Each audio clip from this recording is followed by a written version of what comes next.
Simula dito sa page 8. Sinimulan niya sa khutbah ni Abdullah ibn Mas'ud. Innal hamdalillahi nahmaduhu wa nasta'inuhu wa nastaghfiruh wa na'udzu billahi min shururi anfusina wa sayyiati a'malina. May yahdihillahu fala mudilla lahu wa may yudlil fala hadiya lahu. Wa ashhadu an la ilaha illallah wahdahu la sharika lahu wa ashhadu anna Muhammadan 'abduhu wa rasuluh. Ya ayyuhalladhina amanu ittaqullaha haqqa tuqatih wa la tamutunna illa wa antum muslimun. يا أيها الناس اتقوا ربكم الذي خلقكم من نفس واحدة وخلق منها زوجها وبث منهما رجالا كثيرا ونساء واتقوا الله الذي تساءلون به والأرحام إن الله كان عليكم رقيبا يا أيها الذين آمنوا اتقوا الله وقولوا قولا سديدا يصلح لكم أعمالكم ويغفر لكم ذنوبكم ومن يطع الله ورسوله فقد فاز فوزا عظيما أما بعد فإن أصدق الحديث كلام الله وخير الهدي هدي محمد صلى الله عليه وسلم وشر الأمور محدثاتها وكل محدثة بدعة وكل بدعة ضلالة وكل ضلالة في النار. So, as expected sa mga tulab di Sheikh Al-Albani rahimahullah ta'ala at sa mga iba pang mga ulama na mga salafiyun, sinisimulan nila ang kanilang salita sa tinatawag na khutbatul haja o khutbatu Abdullah ibn Mas'ud. Ito yung nababanggit sa riwayat ni Imam At-Tirmidhi, ganun din si shart ni Imam Muslim sa kanyang sahih, na ito ang khutbah ni Abdullah ibn Mas'ud o tinatawag na khutbatul haja. So sinimulan niya doon sa pagpuri kay Allah, sa paghingi ng pagpapakupkop kay Allah laban sa syaitan ay sinumpa, pagwasiya ng takwa, ng takot kay Allah sa sarili at sa iba, at mga ayatut takwa binasa niya.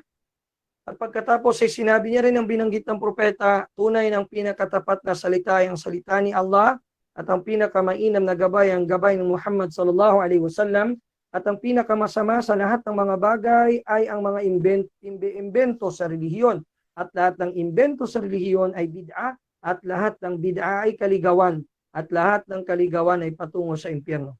So sinimulan ni Sheikh Abu Islam Taha, sinimulan niya ang kanyang mukaddimah, sinabi niya, pagkatapos ng khutbatu Abdullah ibn Mas'ud, إذا نظر المسلم في كتاب الله من أوله إلى آخره وجد أن الأنبياء جميعا من نوح عليه السلام إلى محمد صلى الله عليه وسلم اهتموا بالعقيدة اهتماما كبيرا وأولوها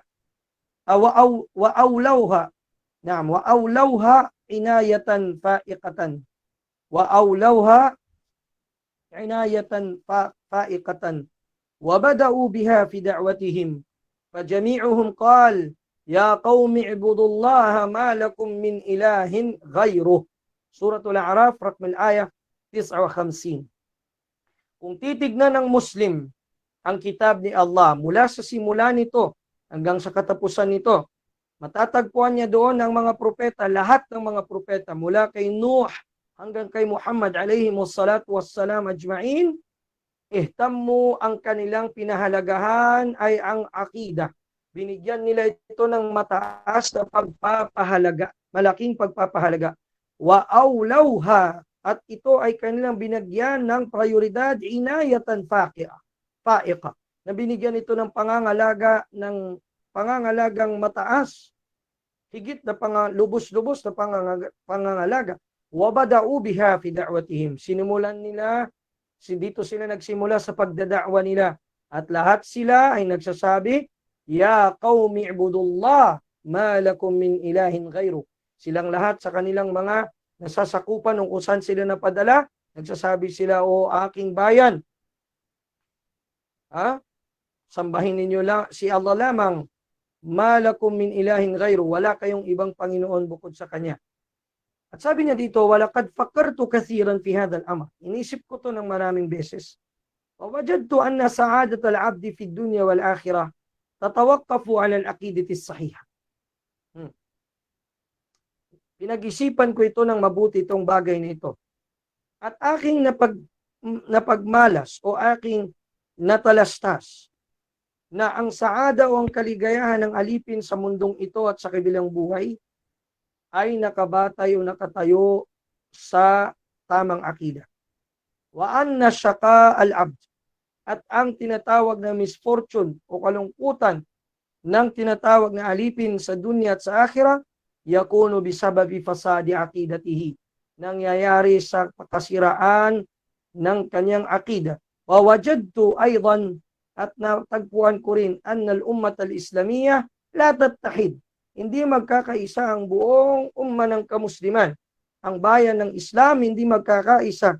Wala tajtami, at hindi maiipon. Hindi magkakatipon. Wala tantasir ala a'daiha, at hindi mananalo laban sa kalaban nito illa bil aqidati sahiha. Maliban na lamang sa pamamagitan ng wastong akida. Wawajadtu. Wawajadtu, at ganun din sabi niya, ay aking natagpuan, anna ma asabal ummat al-islamiyata min dhullin wa hawanin wa dha'fin wa faqrin wa tafarruq kulluhu bisababi fasadil aqida. At ang natagpuan ko't naunawaan kong ang tumama na kahihiyan at kawalang dangal at ang kahinaan, kahirapan at pagkakawatak-watak sa umma na ito, lahat ng ito ay nangyari ng dahil sa kasiraan sa akida. Walidhalik, dahil dito, qala ta'ala, sinabi ni Allah subhanahu wa ta'ala, wala takunu minal musyrikin minal ladhina farraqu dinahum wa kanu syi'a kullu hizbin bima ladayhim farihun. Huwag kayo, sabi ni Allah, na maging kabilang sa mga nagtatambal sa Kanya. Minal ladhina, ano yung sifa ng mga o katangian ng mga nagtatambal sa Kanya? Minal ladhina farraqu dinahum. Yung kanilang pinaghati-hati ang kanilang relihiyon, wa kanu syi'a, at sila'y nagkapangkat-pangkat. Kullu hizbin, bawat grupo, bawat pangkat, bima ladayhim farihun. Nagmamalaki, nagmamayabang sa kung anuman ang kanilang mga intindi at anong paniniwala nila. Ito ay nasa Suratul Rum, ang aya ay 31 hanggang sa 32. Taib. Tigil muna natin sa page 9. Ngayon ay welcome tayo ng mga katanungan mula sa mga kapatid natin, inshallah. Naam. Fadal. Fadal. Kung mayroong mga tanong, tatanggap tayo ng mga 5 tanong, inshallah. Fadal. Hal min su'al. أي سؤال ما يتعلق بالعقيدة، ما يتعلق بالفقه، ano mang tanong sa fiqh, sa aqida, pwede. Naam.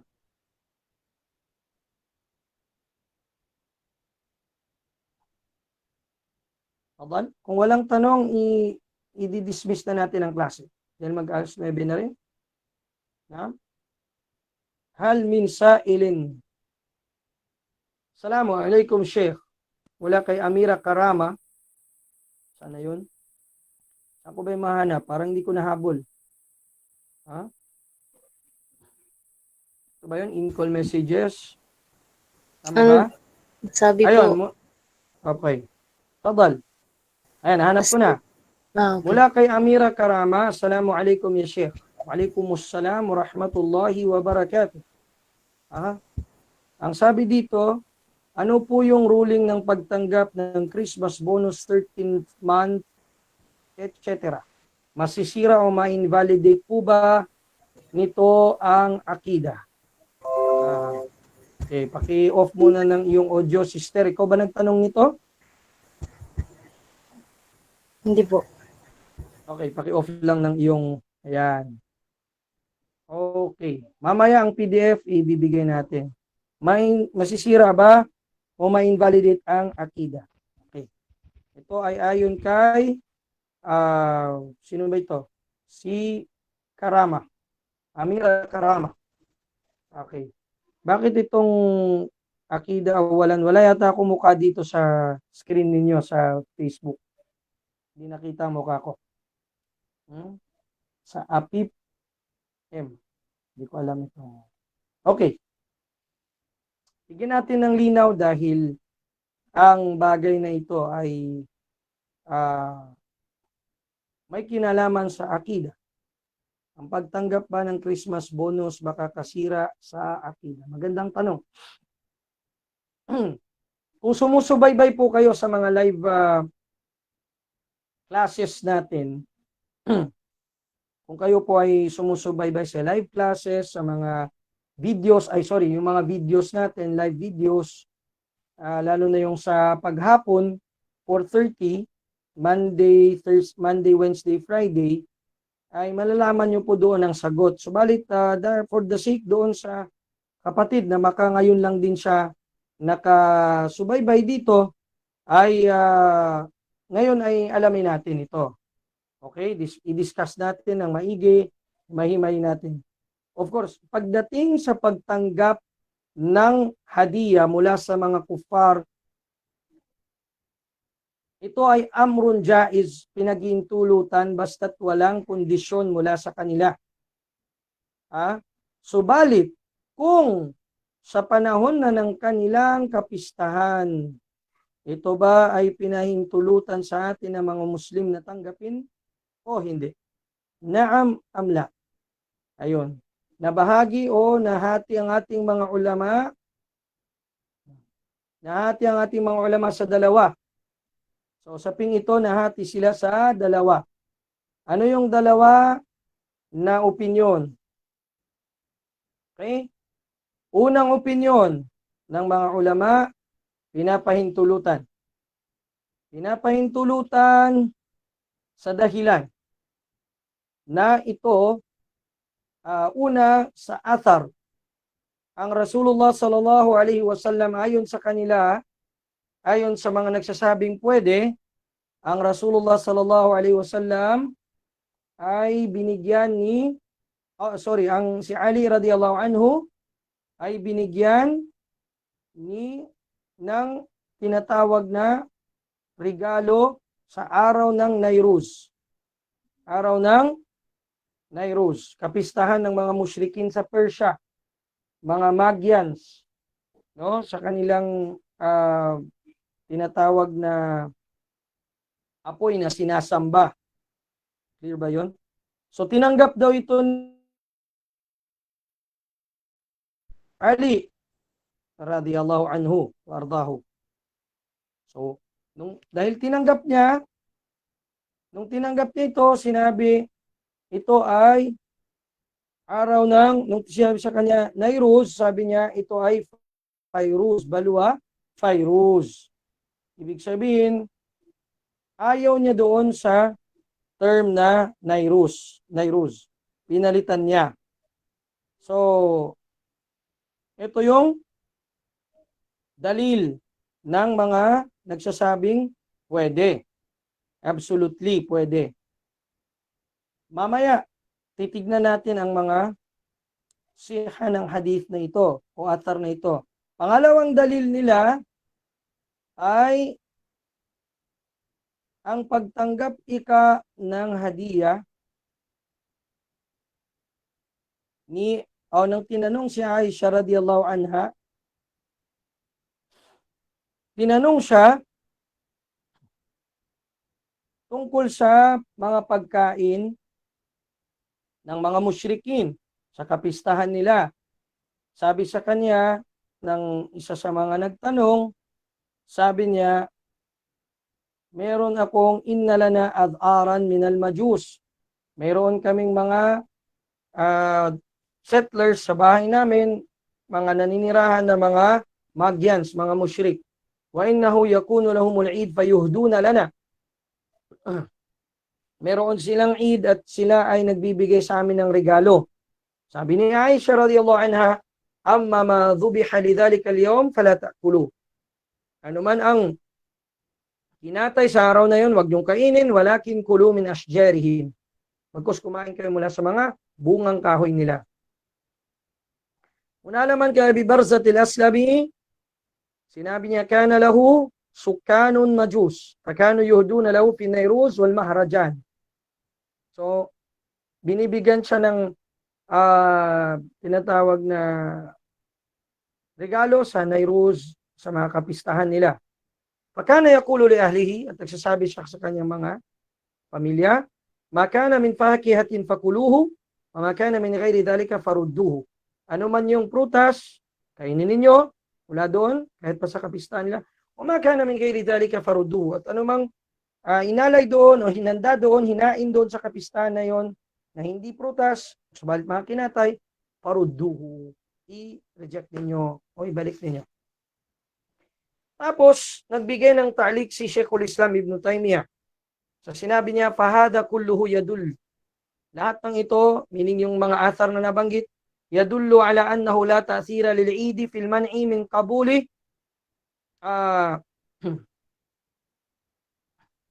min qabuli hadiyatihim.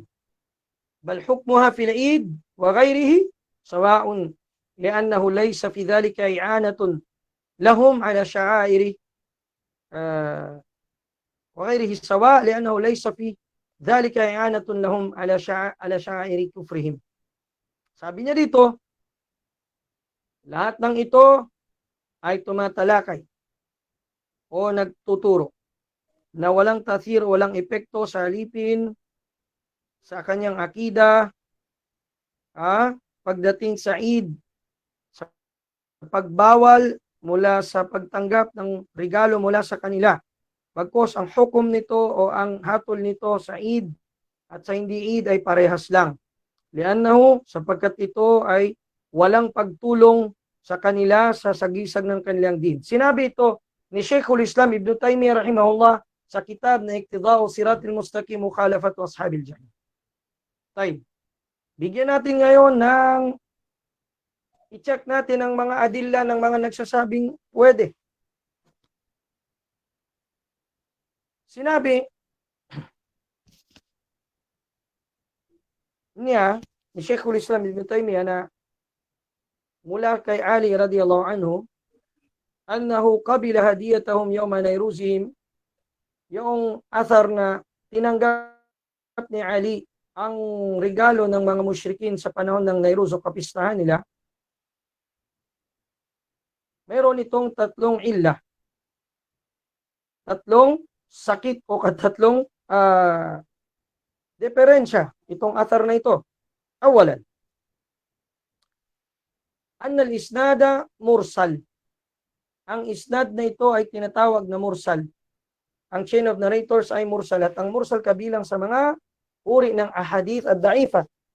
Mursal. At pag sinabi nating mursal, yung kanyang chain of narrators patungo doon sa sahabi ba o sino ba yun, patungo kay Ali, halimbawa, radiyallahu anhu, ay naging maluwag. Meaning, sa Bisaya pa, nabadbad siya. Mga tausog, nahubad siya biyan. Ito yung pagkakabigkis niya, bigla siyang nakalas ng ganun. Taib. Dahil isa sa mga ruwat, si Muhammad ibn Sirin, rahimahullah, lam yasma' min Ali. Hindi siya nakarinig mula kay Ali. Hindi niya narinig ang riwaya mula kay Ali. وَقَدْ كَانَ وُلِدَ لِسَنَتَيْنِ بَقِيَةَ مِنْ خِلَافَةِ Uthman radiyallahu anhu. Sapagkat itong si Muhammad ibn Sirin, pinanganak siya sa last 2 years ng khilafa ni Uthman. Nangangulugan, batang-bata pa siya noong naging khalifa si Ali. So, ganun po. Pangalawa, so mursal siya. Ang tabi ni si Muhammad ibn Sirin, imposibleng narinig niya ito doon sa kay Ali. Pangalawa, al-athar an Ali radiyallahu anhu, alladhi ashara ilayhi Sheikhul Islam, in sahha fala yadullu ala annahu qabila hadiyatahum. بل يدل على أنه كره أن يتلفظ باسم عيدهم وهذا نصه في الابتداء وقاله بالإسناد إلى أبي أسامة عن حماد بن زيد عن هشام عن ابن سيرين. Yun ang sanad ng hadith. At yung hadith na yun ay hindi dalil sa pagtanggap ni Ali ng hadiyah nitong mga musyrikin sa kapistahan nila. Bagkus, ito'y tumuturo sa kanyang pagkamuhi na banggitin ang pangalan ng kapistahan nila.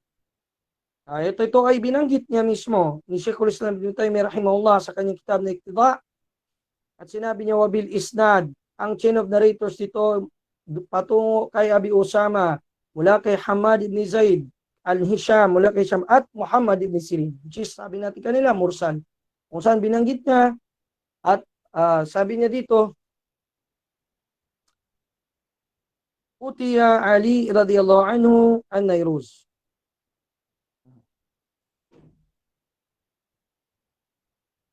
Or Ata Ali radiyallahu anhu an-Nairuz. Dumating siya sa kapistahan ng Nairuz. Nandun siya, inabutan siya, o nadatnan niya. Mahada. Pakala mahada. Ano ito? Qalu ya Amiral Mu'minin, hada yawmun Nairuz. Amirul Mu'minin, tinatawag nilang yawmun Nairuz, kapistahan ng mga musyrikin.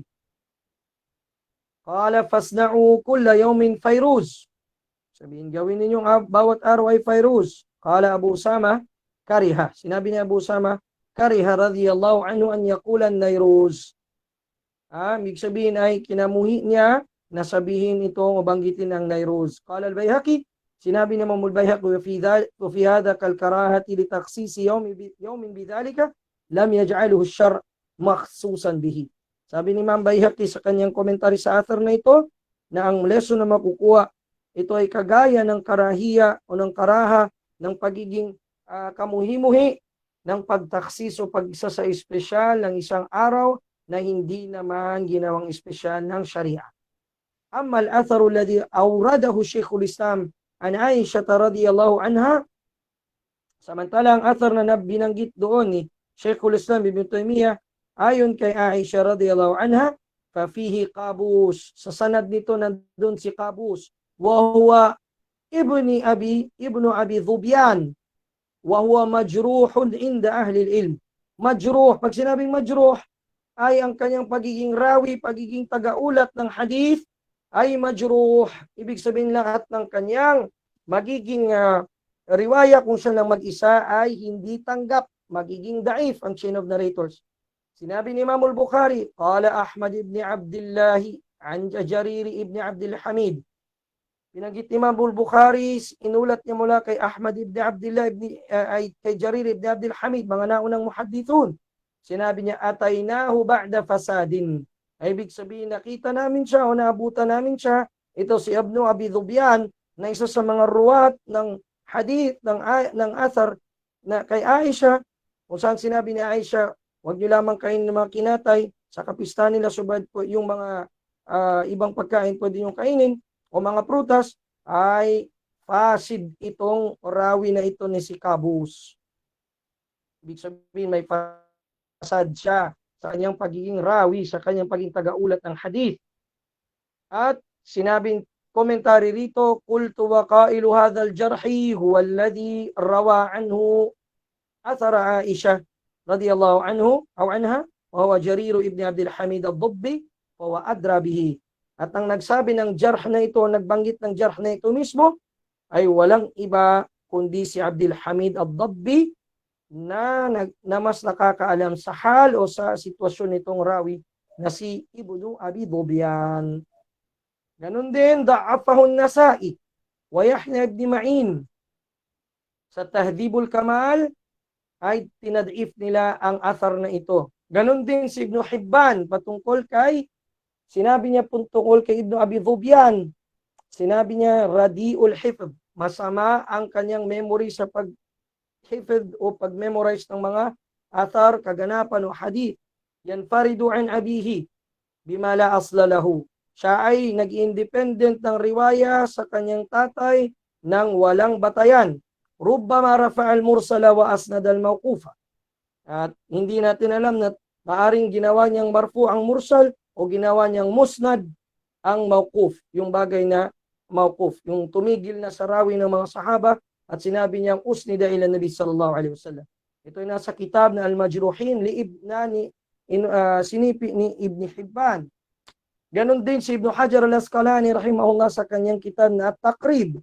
Sabi niya, fihi lin, mayroong lambutan itong rawi na ito, tagaulat na si ibn Abi Dhubyan. At sinabi niya, وَبِهَذَا يَسْقُطُ هَذَا الْإِسْنَادِ وَالْأَثَرُ فَلَا يُحْتَجُّ بِهِ. Dahil dito, sabi niya, ay mahuhulog na itong isnad o ang chain of narrators nito at ang athar na ito hindi pwedeng gawing dalil sa kapahintulutan ng pagtanggap ng regalo at pagkain ng pagkain mula sa kapistahan ng mga kufar. At thalitha, pangatlo, wa qawluhu rahimahullah, fi qawlihi rahimahullah, nung sinabi ni nagtalik si Sheikhul Islam Ibn Taymiyyah rahimahullah, هذا كله يدل على أنه لا تأثير لعيد في المنع من قبول هديتهم. Wala daw tathir o epekto ito sa pagtanggap ng klarong-klarong regalo ng mga hindi Muslim sa panahon ng kapistahan nila doon sa mga kamusliman. Nagbigay ng komentary si Sheikh Uthaymin rahimahullah. هذا غريب من الشيخ rahimahullah.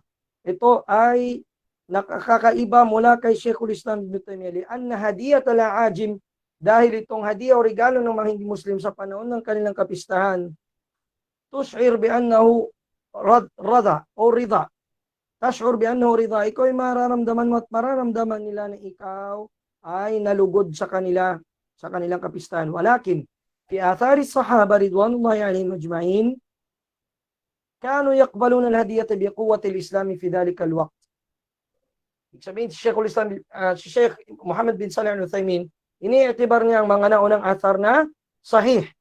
Subalit sabi niya, tinatanggap nila ang mga regalong yon sa panahon kasagsagan ng lakas ng Islam sa oras na yon. Ibig sabihin, hindi gaya sa panahon natin na napakahina. Wa anna an-nasa lan yankhadi'u bidhalik. At ang mga tao ay hindi sila maluloko, malibin lang ng mga pariga-regalo sa panahon yon. Wa anna al-kuffara anfusahum ya'lamuna anna al-islam a'la. At ang mga kuffar sa panahon na yun, alam na alam nila na ang Islam ang siyang nakakataas at namamayagpag. Lakin na fil waqtil hadir. Subalit sa panahon nating ito, law qabilal muslimun, kung tatanggapin ng mga Muslim, hadiyat al-kuffar, ang hadiah ng mga kuffar sa araw ng kanilang kapistahan, la farihu, matutuwa sila. Wa qalu, at sasabihin nila, innal muslimin, waqifuna ala anna hadha al-yawma Eid. O wafaquna ala anna hadha al-yawma Eid. So, mang-ayon ng mga Muslim ngayon sa atin na ang araw nga na ito ay Eid. La hawla wala quwwata illa billah. At pakinggan ninyo itong kaul ni Sheikh Muhammad bin Salih al-Uthaymin. Hindi ba nangyayari ito? Falihada, dahil dito, yambaghi an nufassila fi hadhihi al-mas'ala. Kailangan magdetalye tayo sa usapin ito. Huwag agad-agad tayo magsabi, pwede, okay na. Okay? Naftari jadalan, ipagpalagay natin for discussion lamang na yung mga athar na nabanggit ni Sheikhul Islam Ibn Taymiyyah, walang problema doon. Sahih. Halimbawa lang, kahit daif siya, maaring masabing yajuzu injibaro. Halimbawa lang. Pero nasa panahon ba tayo ng kasagsagan ng lakas ng Islam? Hindi ba mabubula yung mga anak at apo natin sa ngayong panahon? Hindi ba gaya ba sila ng mga anak ng mga sahaba noon na malalakas ang kanilang pagkapit sa tamang akida? Tingnan nyo ha. So, pagsang-ayon yung sa kanila, palihada, yambaki, kailangan na maging mufassil tayo sa mas'ala nito sa usapin ito. Wayukan, idha khifa an yatarafa al-kuffaru wa an yasta'ridu wa an yadhunnu أن هذا موافقة منا أو موافقة منا بأعيادهم فإنه لا يقبل سواء كان مما يشترط فيه الزكاة أو لا. شرح أو explanation ni Sheikh Uthaymin sa Iqtida' as-Sirat al-Mustaqim ni Sheikhul Islam Ibn Taymiyyah, pages 348 to 349. Kaya sabi niya, kung kinatatakot na magmataas ang mga kuffar at sila ay magsipagtalikod at magsipagtibay at inisip nila sa hinala nila na sumasang-ayon tayo sa kanilang mga kapistahan, fa innahu la yuqbal, hindi pwedeng tanggapin ang kanilang gift na yon sa ngalan ng pista nila. Magkatulad lang kung ito ay may condition ng zaka o wala. Yung mal na yun o yung pera. So, yun ang sagot natin kapatid. So, paano ito kung pinangalanan talagang klaro na yan ay klaro na pinangalanan na ito po ay Christmas bonus, hindi pwedeng tanggapin. Pero kung sinabing bonus lang naman ito, ibibigay or binigay na nang wala ng pangalan o wala ng pagbati o naman, pwede mong tanggapin. Subalit kung malinaw na sa pangalan ng kanilang selebrasyon, hindi mo pwedeng tanggapin sa pangalan na ito ay muwafa ka sa kanila, ikakasira ng iyong akida. Bakit ikakasira ng akida mo? O ikaka-apekto ng akida mo? Dahil sa pagsang-ayon mo sa kanila at tila baga minaliit o binaba mo ng Islam sa pamagitan. So malinaw yun, Amira Kamara, sa iyong katanungan, Zakillahu khairan. Alas 9 na yata, napahaba yung ating sagot sa tanong.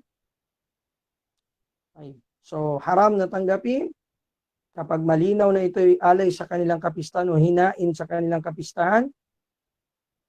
Una, dahil sa mga athar na nagsabing pinapahintulot, bawal ito.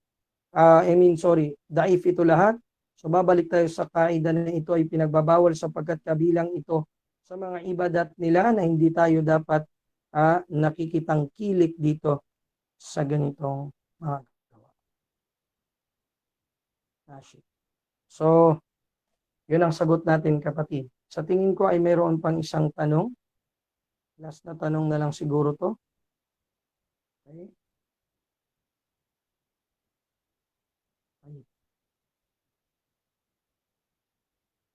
Assalamualaikum Sheikh. Waalaikumsalam. Rahmatullahi wabarakatuh. Mula kay Benzar Samad.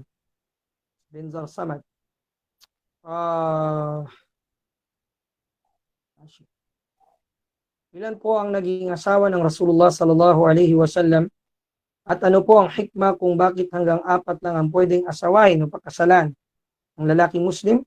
Jazakallahu khairan wa barakallahu fik, Sheikh. Ay, napakagandang tanong.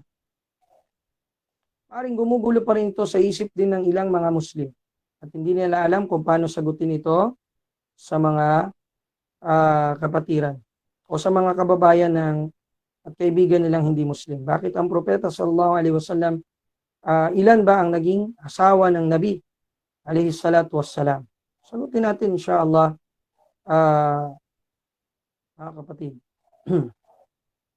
Sapagkat ito ay isang mahalagang masala. Ang Rasulullah sallallahu alaihi wasallam, dapat natin munang malaman na hindi sila pinakasalan ng Rasul sallallahu alaihi wasallam nang walang rason. Lahat sila pinakasalan ng Rasulullah sallallahu alaihi wasallam nang dahil sa mga kadahilanan na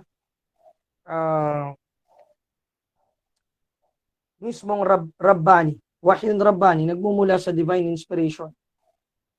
At yun ay khas para sa kanya na humigit sa 4 sapagkat siya propeta. At hindi dapat tayo, may mga bagay na kanyang ginawa na hindi tayo kasama doon. Kasama nitong numbers ng kanyang asawahin. At na ang mga magiging asawa niya ay magiging chastised para sa kanya o yung tinatawag na special para sa kanya lamang hanggang sa Jannah. So ang mga asawa ng propeta sallallahu alaihi wasallam, una si Khadija bint Khuwailid, si Sauda bint Zum'a, si Aisha bint Abi Bakar, si Hafsa bint Umar, si Zainab bint Khuzaimah, si Ummu Salama, si Zainab bint Jahash, si Juwayriya bint Al-Harith, si Safiyah bint Huyay, yung Yahudi, si Habiba, at si Maymuna. So naging 11 lahat ang kanyang mga asawa. Kasama na rin doon si Maria Qibtiyya pero natalak niya ito. So bakit, anong hikmah, bakit daw maaring mag-asawa ang lalaking Muslim ng hanggang 4? Awalan ni Akhil Karim, ang pag-aasawa o anumang utos ni Allah, hindi kailangang alamin natin ang hikmah ng mga pinahintulot niya o inutos niya at ang mga pinagbawal niya. Bagkus ang isang Muslim, sa tuwing mayroong kautusan si Allah Ta'ala, sami'na wa ta'na. At hindi nag-uutos si Allah maliban na lamang sa kanyang ikakabuti sa kanyang alipin, at hindi siya nagbabawal kung maliban na lamang na ikapapahamak ng kanyang alipin.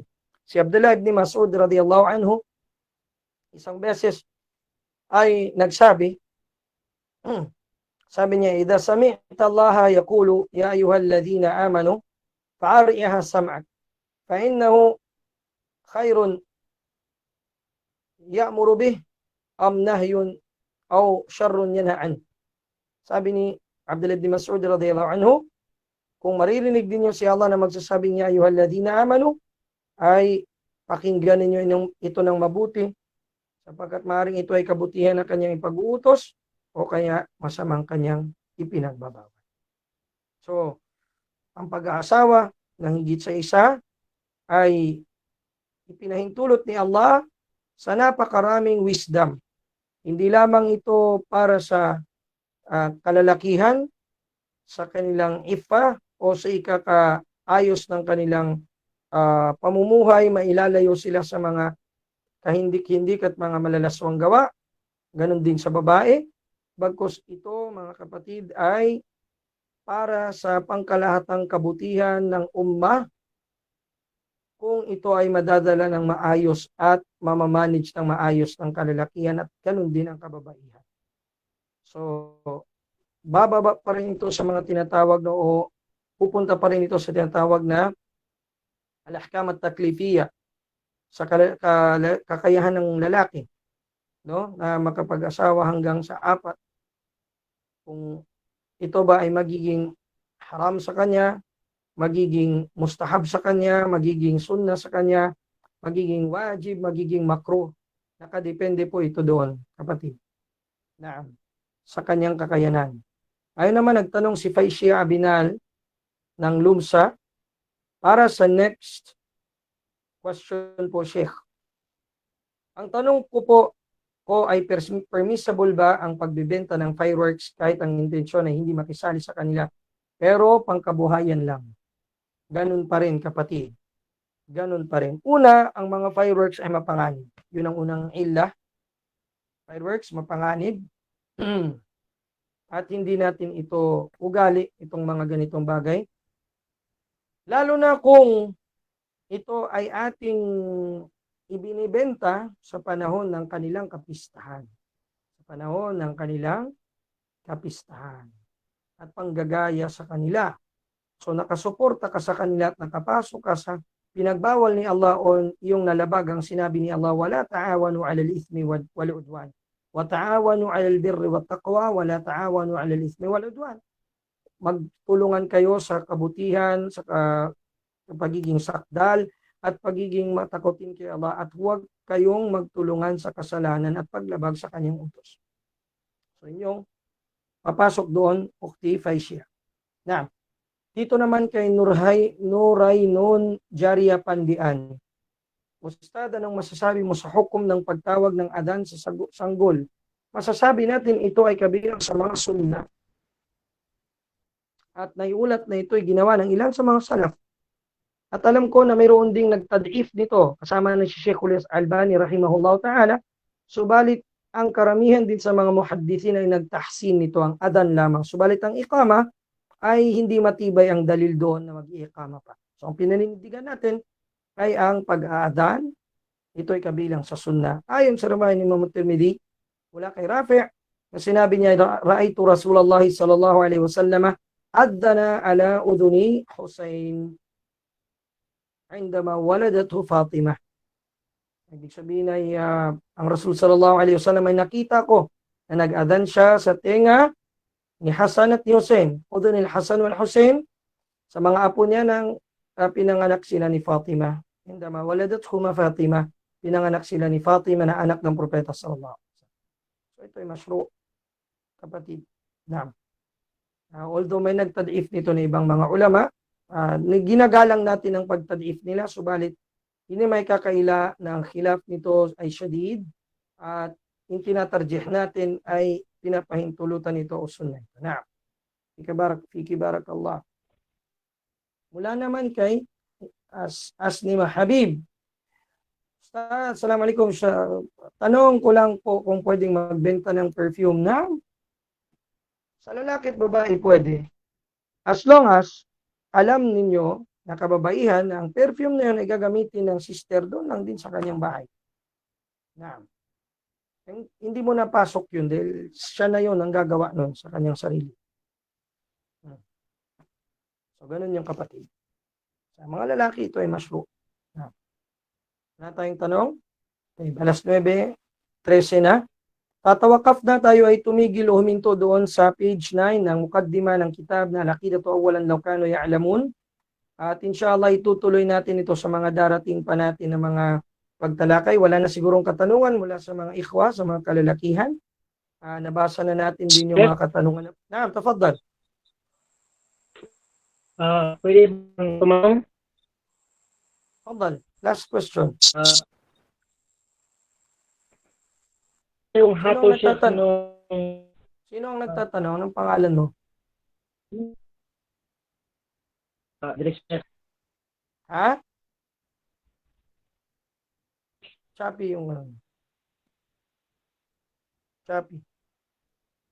Ano yung hatol nung pwede ba siya na rin sa bahay ng dito kita? Chappy talaga Dito ang kapatid. nanay Hindi ko, ko maintindihan. dahil Hindi ko kanyang- maintindihan. Malish. Hindi ko maintindihan. Chappy talaga.